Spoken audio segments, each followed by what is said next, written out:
Hey guys, welcome back to another Gaming Memories video. Here we are taking a look at Tony Hawk's Pro Skater, the first in the Tony Hawk's Pro Skater series of games that was actually released on the PlayStation back in 1999.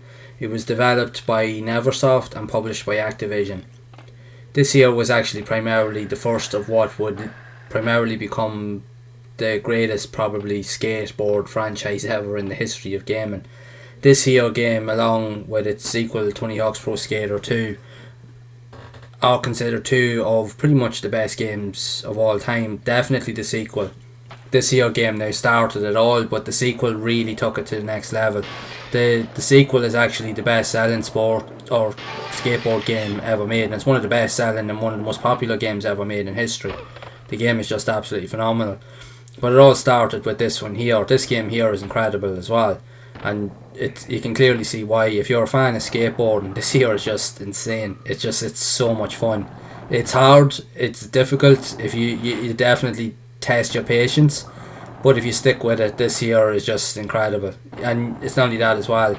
This here game was so good at actually being able to help you develop your dexterity skills with the likes of your using the controller and so forth, because you really had to adapt to the different movements and button combinations to be able to pull off different moves and procedures to overcome challenges throughout the game. So you definitely were able to get a lot better with using the controller basically.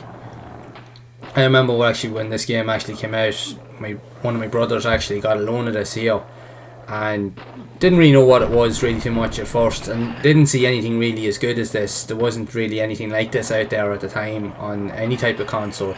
This really kind of stood out by a mile.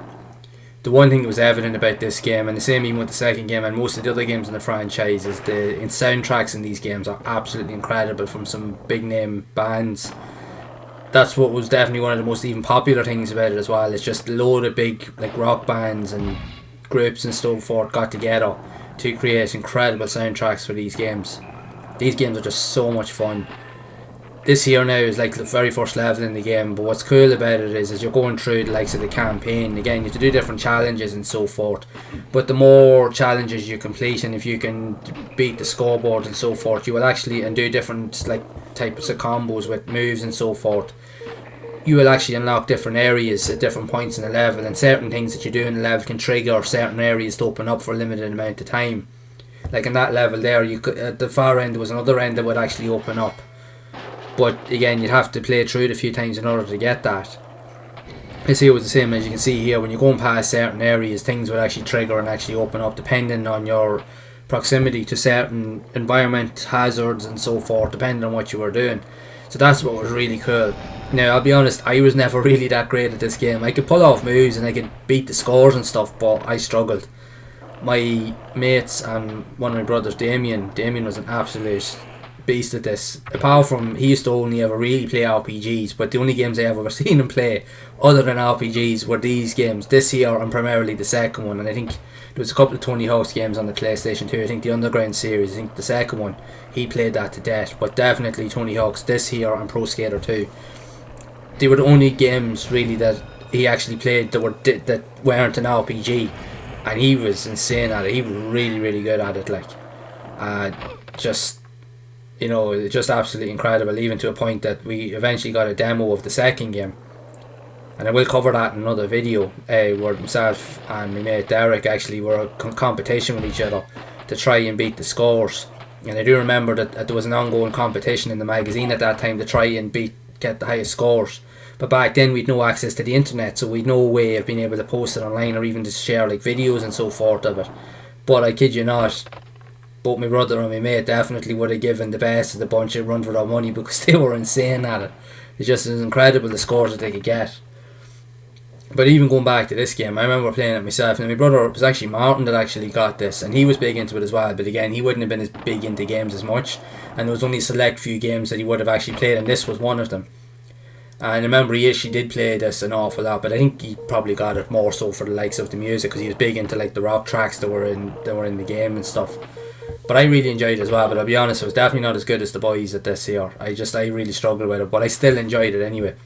I completed the game, and I got through most of the stuff in it, but not without a struggle. But this game is so much fun, and even just to play it with your mates, I think that was definitely one of the best features of it as well, that you could play it with your friends as well too. Like, you could take turns trying to beat the scores and the levels and that as well. It's just, there's not really much I can't say about this game that's in a negative way. There's nothing really negative. The only way, only the sequel is actually better at this game, Tony Hawk's Pro Skater 2, because that is considered the best skateboarding game of all time, hands down, and one of the best selling games on the PlayStation, if on any console. The game is just, it really is incredible.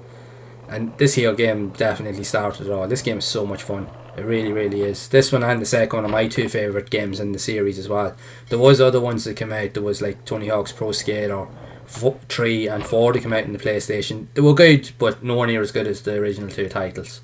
And then they obviously went on to spawn other kind of variations in later consoles, PlayStation 2 and 3. But I don't think, but the games never really hit the heights of the first two titles on the PlayStation. This here on Tony Hawk's Pro Skater 2 were definitely the pinnacle of skateboarding games. They really were. Again, they had an arcade feel, but also at the same time they felt very realistic. But anybody could just come in and play it. That's what was so much fun about it. These games really just appeal to everybody. These games were hilariously good fun. And you know, even going back to playing this video, I realised that it definitely does stand the test of time. It's still as good and as accessible to play today as it's ever been. Still as difficult as I remember, but again, it's just so much fun. If you can get the hang of it, you do need to put a bit of time into it, but if you do, you'll definitely get so much out of it. So I highly recommend, if you've not played this game, you really do need to play it. For sure. So I'd love to know your thoughts on this series of games. Did you play this one back in the day? And if so, what are your thoughts on it? Be sure to share it down in the comments below. So if you have enjoyed this video, please be sure to leave a like. Also make sure to subscribe to the channel and hit the bell icon to be updated whenever I release future content. And also feel free to share the video, as I will be exploring a lot of these old fantastic classic games that were released back in the day, and sharing my thoughts and experiences with everyone. So as always, make sure to keep playing those classic games and enjoying them, and keep those gaming memories alive.